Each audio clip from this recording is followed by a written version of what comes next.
Baik, kembali semula bersama kami dalam rancangan Rampai Pagi. Saya Wali Mul Fazil, rakan setugas saya Mahira. Ya, kita akan memasuki segmen pertama untuk pagi ini berkenaan dengan segmen Bisai Tatu. Jadi apa yang kita kongsikan tadi, ini adalah berkenaan dengan mobilisasi ummah. Bersama dengan kita pada pagi ini. Alhamdulillah, terus sahaja kita perkenalkan tidak lain lagi bersama dalam segmen Bisai Tatu yang mulia Tuan Rosli Bujang, seorang kaunselor profesional. Assalamualaikum Tuan. Assalamualaikum. Apa khabar pagi ini, sihat ya?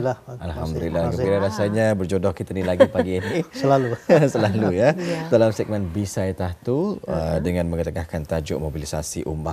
Sebelum itu sihat ya pagi ini? Alhamdulillah. Sempat sarapan pagi? Sempat. Alhamdulillah. Terima kasih Wali dan Mahira. Baik, dalam segmen Bisai Tahtuan ini, Tuan Rosli ya, ingin kita ni tanyakan dulu nih, bagaimana boleh tercetusnya idea untuk memilih tajuk ini sebagai tajuk perbualan kita ni untuk hari ini? Alhamdulillah. Sebenarnya ada kaitan dengan mood mood pada masa ini dan juga perkembangan semasa yang berlaku di luar sana. Mood itu saya merujuk kepada percutian Ketani lah. Negara Ketani sekarang ini pelajar-pelajar Ketani khususnya lah sudah menjalani percutian sekolah ujung akhir tahun ini. Dalam masa yang sama, Tani mempersiapkan diri juga untuk meraihkan kejayaan yang lepas dan insyaAllah bersiap-siap untuk menghadapi tahun baru nanti 2024. Kemudian tajuk ini ada juga kaitanlah dengan perkembangan tentang saudara Ketani di Palestin dan beberapa tahun sebelum ini, tahun 20, 21, 22, Ketani dilanda COVID. Jadi inilah beberapa hal yang COVID tentang saudara Ketani di Palestin yang dizalimi dan keadaan Ketani pada masa ini. Jadi kira macam apa tu? Kira wakaf. Wakaf itu artinya berhenti merenung sejenak apa yang sudah berlaku, apa yang sepanjang tahun ini dan apa yang boleh kita ambil pengajaran. Dan salah satu tema yang besar yang saya ambil daripada kejadian besar ini tadi adalah rupanya ternyata Ketani umat itu. Saya membawakan topik yang itu umat itu, ummah. Yang tadi sebagai umat Islam itu yang dianggarkan lebih 2 bilion di seluruh dunia ini, satu jumlah yang besar. Ambil jumlah penduduk seluruh dunia 8 bilion, orang Islam saja 2 bilion. Satu jumlah yang sangat besar. Jadi bayangkan sebagai Ketani sebagai satu ummah kalau dapat dimobilisasikan untuk sesuatu perkara-perkara yang positif. Tapi saya yakin memang akan menjurus kepada hal yang positif. Itu insyaAllah akan memberikan satu perkembangan yang cukup baik untuk Ketani, mempengaruhi perkembangan situasi keadaan pada masa ini, bukan hanya di negara Ketani tapi seluruh dunia. Jadi balik semula kepada negara Ketani dan mobilisasi itu, kerahan tenaga, pemikiran, emosi itu sebenarnya bukan hanya untuk diri dunia, tapi bila Ketani ambil, Ketani bumikan, itu tadi menduniakan. Ini kalau Ketani bumikan ke negara Ketani, sebenarnya sangat banyak elemen-elemen yang positif yang boleh membakar semangat Ketani untuk Ketani, bahwa Ketani di sebalik jumlah Ketani yang kecil, Ketani sebenarnya punya potensi yang sangat besar untuk membangunkan negara Ketani sesuai dengan cita rasa Ketani yang banyak sangat menekankan kepentingan agama Islam Ketani. Jadi mobilisasi ummah itu, apa yang saya maksudkan adalah macam mana Ketani menggerakkan kekuatan Ketani sebagai sebuah satu kesatuan bangsa Melayu, Islam, beraja dan pada konteks yang lebih besar itu sebagai umat Islam, Ketani mengambil kekuatan yang Ketani ada itu untuk mengembangkan, memajukan lagi potensi Ketani yang sebenarnya. Jadi alhamdulillah ya, begitulah awal mulanya tercetusnya idea ya, bagaimana ingin mengetengahkan tajuk ya mobilisasi ummah untuk perbincangan kita pagi ini ya. Asalnya merenung daripada kisah-kisah lampau lah ya. Sebagai contoh apa yang telah pun kita alami COVID-19 ya, dan situasi dunia pada ketika ini ya, dan banyak lagi lah. Kita ni pun berada di penghujung tahun. Biasalah dengan ujung tahun ini suatu pergerakan ataupun hijrah yang ingin kita dilakukan dalam diri kita ni rasa-rasanya bersangkut paut dunia untuk diperkatakan juga. Baik, bagaimana konsep ini nanti boleh menyumbang ke arah perpaduan dan juga pembangunan negara kalau menurut Tuan Rosli sendiri ni? Alright, sebagai itulah kira kedibah juga lah ada kaitan dengan macam mana boleh Ketani mengambil hal yang positif lah tentang keadaan ya. Sebagai ahli sains sosial juga sebagai kaunselor, saya selalu melihat perkembangan semasa ini daripada perspektif psikologi. Yeah. Jadi sebenarnya ada beberapa hal lah yang ambil mobilisasi yang semua sekarang itu lebih kepada kekuatan katanya. Mobilisasi ini pergerakan, Pak? Pergerakan, pergerakan, kerahan. Macam kata ini mengerahkan. So dalam konteks pembicaraan pagi kita ini mengerahkan pemikiran kita ni lah, semua emosi kita itu kepada hal yang positif. Jadi untuk kita ini menggerakkan pemikiran kita ni itu supaya bersemangat, supaya terdorong untuk melakukan sesuatu itu, tadi perlu ada beberapa hal lah yang macam pemikiran-pemikiran, habit lah yang kurang ataupun kepercayaan yang kita pegang boleh menghalang kita ni untuk melakukan sesuatu. Ada 3 hal lah kepercayaan yang kira tidak sihat lah, tidak sihat. Terutama kepercayaan kita ni tentang diri kita ni sendiri. Kurang keyakinan diri maksudnya? Termasuk atau kurang keyakinan diri ataupun yang selalunya kita ni terlampau atau bila kita ni satu kepada masalah tu kita ni tertumpu kepada masalah itu pulang, instead of tertumpu kepada penyelesaiannya. Okay? Jadi sehingga kita ni menyalahkan diri kita ni sendiri. Ambillah sekarang dengan social media lah, kita ni melihat dalam musim-musim percutian ni dalam social media lah, mana Facebook, IG apa ni, kita ni melihat seolah-olah kehidupan orang ni macam bisa saja. Ya beri dangki ya. Beri dangki ya. Dilihat saja seolah-olah macam ada professional fotografer lagi untuk memberikan gambaran semua itu, padahal sebenarnya bukan kehidupan sebenarnya tentang yang sengaja ditontonkannya lah. Kalau yang sebelum ini masa pemeriksaan kan, yang bagus-bagus Rizal itu dikeluarkannya, Rizal yang bagus-bagus yang itu. Yang Rizal dah bagus itu dilampakkannya. So dia memilih, dipilihnya hal-hal yang positif untuk memberikan gambaran. Jadi sebatas satu segi sebenarnya okeylah, tapi kita ni yang pembaca ni, kita ni seolah mengagumi orang lain itu, dalam masa yang sama kata ni, kenapa bunda macam ni yang ni, suatu habit mental kata ni yang kurang sihat lah sebenarnya lah, kata ni tu macam diakus yang sebenarnya. Itu yang pertama. Yang kedua tadi pemikiran yang tidak, kepercayaan yang tidak sihat tentang orang lain. Tadi tentang diri sendiri, tadi tentang orang lain. Orang lain itu sama sajalah, macam tadi tu kata ni seolah kita ni memberikan kuasa kepada orang lain itu untuk mempengaruhi sikap kita ni, pemikiran kita ni, pilihan kita ni. Itu yang kedua. Dan yang ketiga tu kepercayaan yang tidak sihat tentang dunia ni. Sebenarnya kita melihat dunia ni. So itu 3 hal itulah tentang kepercayaan yang tidak sihat tentang diri kita ni, tentang orang lain dan tentang dunia yang kita ni hidupnya ni. Jadi bila kepercayaan yang tidak sihat ni tadi senantiasa ada berlegar dalam pikiran kita ni, itu yang memberikan kesan yang baik pada diri kita ni, sehingga seolah kita ni seolah kita ni serba kekurangan, tidak ada apa-apa yang boleh kita ketengahkan, disumbangkan. Tapi padahal sebenarnya kita ni sebagai individu, dan nanti insyaAllah dalam pembincangan harinya kita ni sebagai sebuah ummah tu punya kekuatan yang luar biasa sebenarnya. Jadi memang sangat menarik sekali.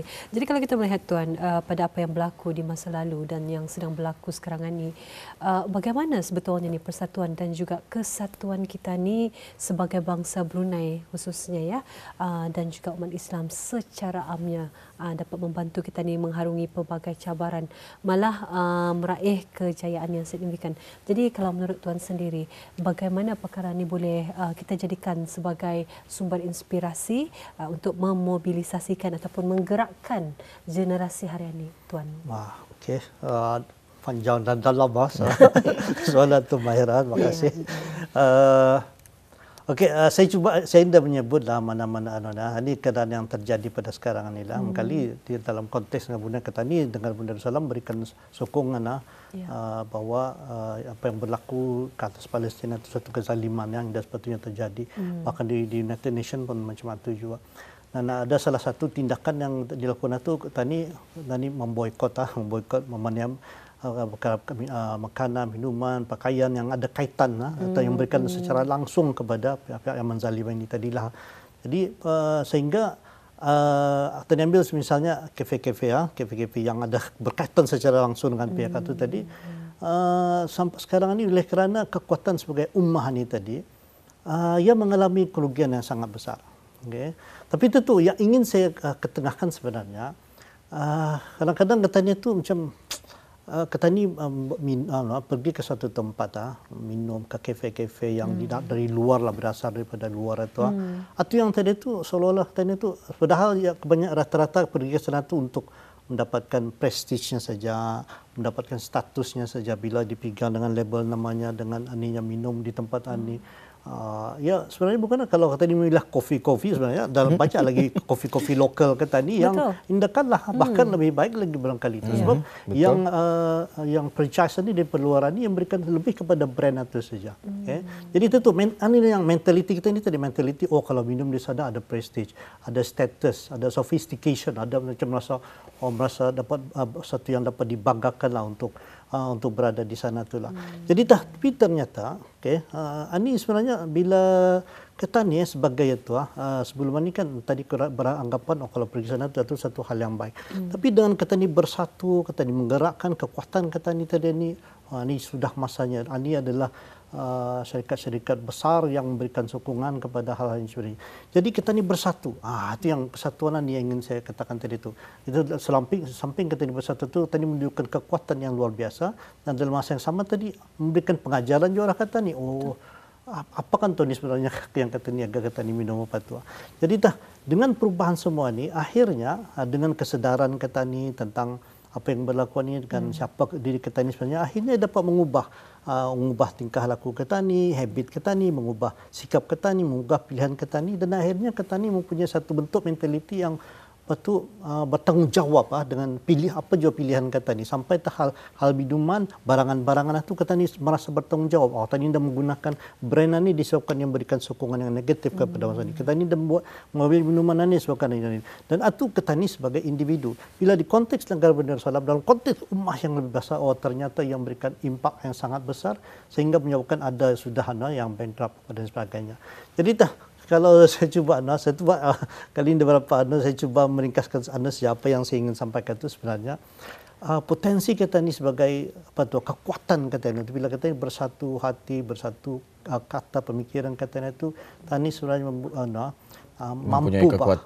mempunyai kekuatan, boleh kita menentukan pilihan kata ni sehingga pilihan kata ni itu sesuai dengan cita rasa kata ni sebagai orang Islam ini. Tapi bukan ditentukan oleh syarikat gergasi, syarikat besar yang cuma menentukan mengambilkan kepentingan dalam hal keuntungan saja. Kata ni keuntungan itu bukan itu keutamaan kata ni. Keutamaan kata ni adalah untuk sentiasa mendekatkan diri kepada Allah SWT itu, mencapai keredaannya, dan kata ni itu lebih kepada pembangunan kerohanian. Suatu yang mobilisasi ummah itu artinya sudah masanya kata ni mengerahkan seluruh tenaga pemikiran kata ni bahawa untuk kata ni memajukan diri kata ni, negara kata ni itu bukan hanya mengikut bulat-bulat calak daripada luar itu, tapi adalah cukup sudah Islam itu mengaturkan kehidupan kata ni dan hari-hari, dan segala perkembangan itu memberikan kesedaran adalah kata ni bahawa agama kata ni sebenarnya sudah lebih cukup komplit daripada yang lain itu. Kalau kata ni berpegang ke sana, insya-Allah istilahnya kalau kata ni mengakhiratkan kehidupan kata ni, dunia itu akan mengikut kata ni.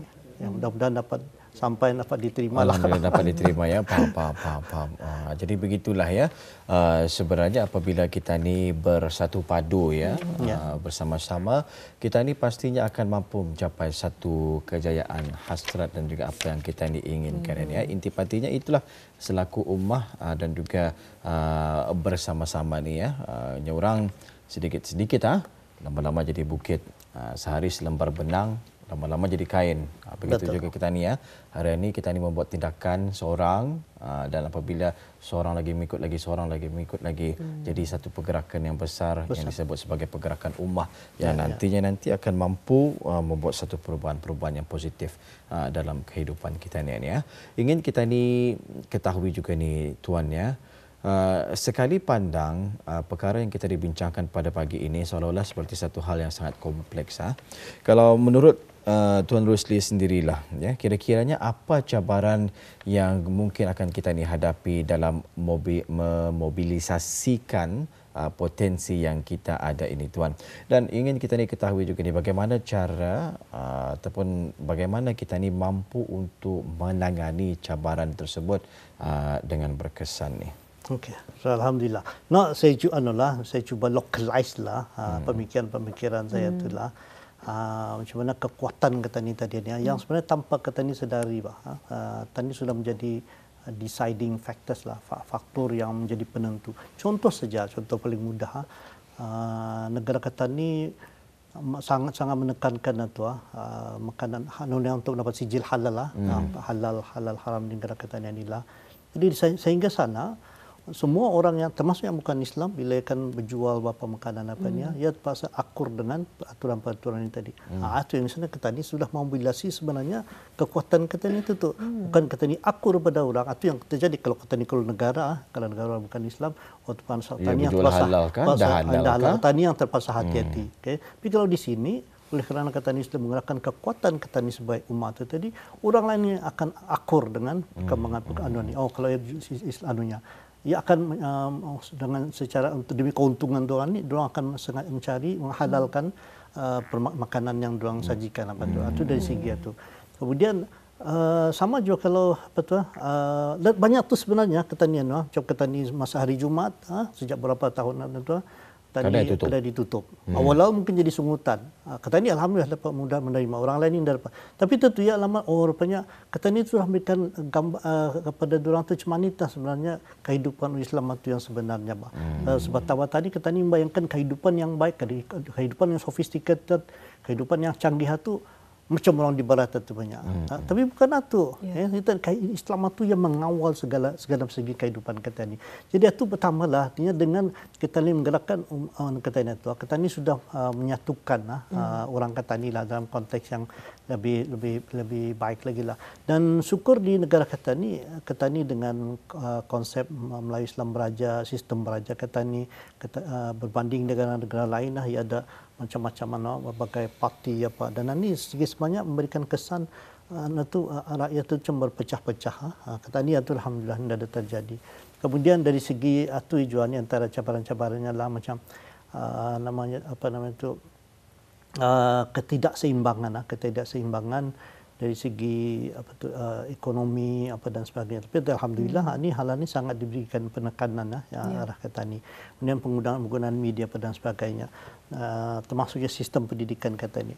Jadi diringkas sebagai ringkasan kepada pertanyaan tadi tentang apa cabaran-cabaran kata ni dalam supaya jangan potensi kata ni sebagai ummah ni yang kuat ni tadi tidak terhalang adalah cabaran-cabaran ini perlu ketani sebenarnya dapat dibendung sudah dengan sistem ketani tinggal lagi tani selamping ketani menunggu tu apa yang berlaku di luar sana itu semakin besar semakin kuat dan memberikan impak kepada kehidupan ketani semua generasi melintas generasi Jadi itulah ada beberapa cabaran-cabaran dan yang terbesar dalam konteks kehidupan hari ini cabaran berkaitan dengan media ni tadi sebab ketani mungkin boleh mengawal tapi media tu ia datang daripada berbagai sumber. Media-media ni yang pernah saya perkatakan sebelum ini naratifnya tu ia boleh mempengaruhi pemungkiri tanya secara dengan secara negatif.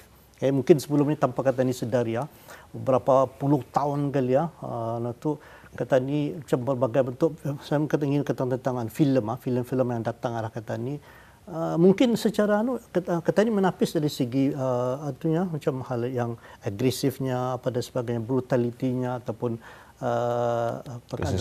kesesuaiannya tu tapi ada hal-hal lain sebenarnya tanpa kata ni sedari diselitkan hal-hal yang untuk menormalkan keadaan-keadaan di luar tanpa disadari tadi mempengaruhi. Jadi anak-anak itu seolah terikut wanita mentalitinya. Ini perkara biasa ni bagi mereka. So tu anda apa saya sebut mungkin sebagai pandu kepada ibu bapa kartun SpongeBob misalnya lah, ni kartun lama sudah.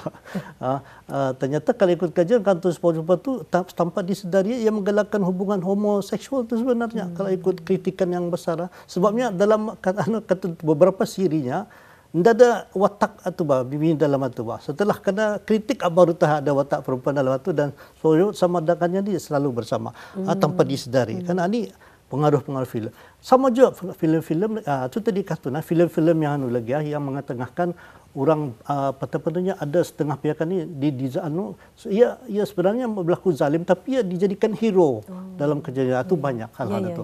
Dan ini mempengaruhi pemikiran. Dan ini adalah antara cabaran-cabaran yang perlu kata ni waspadai dan sebagai ibu bapa sebagai bangsa ni kata ni perlu prihatinlah dengan keadaan ni sebab ia boleh menjejaskan tadi potensi kita ni. Kalau kata ni potensi kita ni sebagai sebuah ummah tu yang besar tadi insyaallah kalau kata ni bersatu banyak hal yang boleh kita ni buat untuk memajukan lagi negara kita ni. Intipatinya maksudnya kalau kita ni ingin bersatu paduan ni, kita ni seharusnya ada cabang mata lah. Betul. Dan ada kesedaran di kalangan kita ni. Itu kalau cabang mata, even cabang mata itu pun sekarang sudah seolah macam makin sangat berkurangan dalam konteks masyarakat kita ni. Sama je tu pasal kita ni dipengaruhi tanpa kita ni sedari, kita ni hidup hari ini hidup semakin individualistik. Okay? Cara hidup kampung itu seolah indah sesuai dengan keadaan. Pasal ni ya.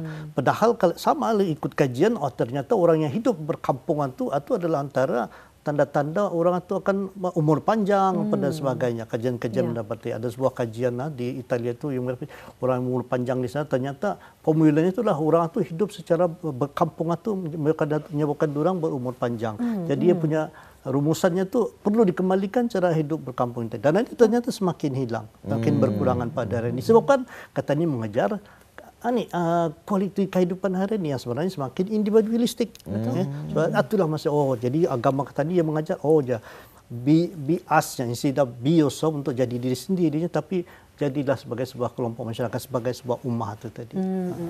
Alhamdulillah. Jadi untuk akhirnya ni Tuan, kita beralih pada strategi praktikal. Jadi kalau menurut Tuan, apakah inisiatif ataupun tindakan yang boleh kita lakukan ke arah pengupayaan potensi yang ada ni? Dan mungkin Tuan dapat mengkongsikan juga bagaimana pula kita ni kan menggalakkan penyertaan daripada segenap segmen masyarakat, mengembeling masa dan tenaga mereka agar menjadi komponen aktif dalam proses pembangunan negara ni Tuan. Okey. I think yang langkah pertama tu perlunya ada kata ni menurunkan wawasan negara misalnya 2035 di apapun bentuk wawasan itu, hasrat cita-cita kata ni itu perlu kita ni kongsikan secara bersama, kita ni turunkan sehingga ke peringkat ke bawahan sekalian, bawah lagi lah, sehingga kita ni semua tu mempunyai collective vision, wawasan menyeluruh semua orang kata ni itu baca haninya wawasan sebagai kata ni orang Brunei apa nilah suatu yang pertamalah. Kemudian kata ni perlu ada mekanisme juga untuk kata ni mendengarkan sistem maklumat yang ada daripada peringkat bawah sehingga atas sekali apa inilah. Tapi itu yang ingin sebenarnya ingin tekankan saya dalam konteks cabaran tadi inilah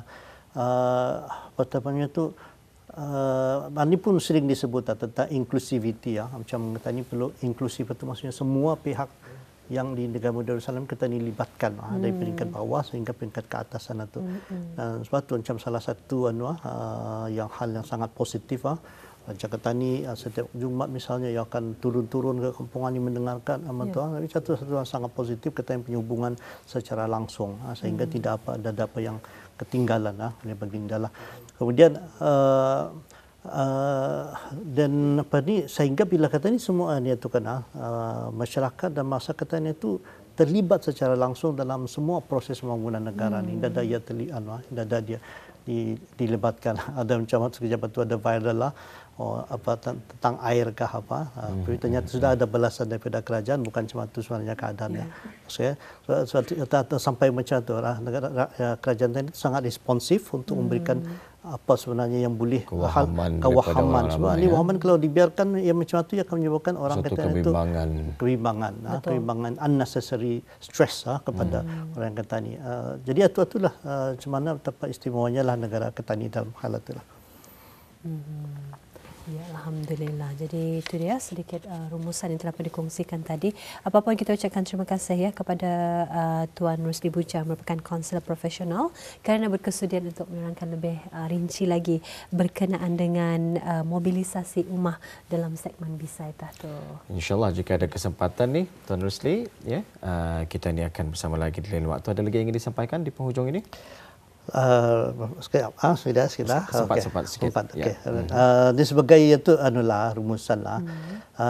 Apa yang ingin message utama lah yang ingin saya sampaikan pada pagi ini Ketani sebenarnya sebagai bangsa dengan Darussalam dengan berpegang pada Imam Abi. Dan dalam konteks yang lebih besar lagi, kita ini sebagai sebuah umat yang keramaian jumlahnya 2 bilion.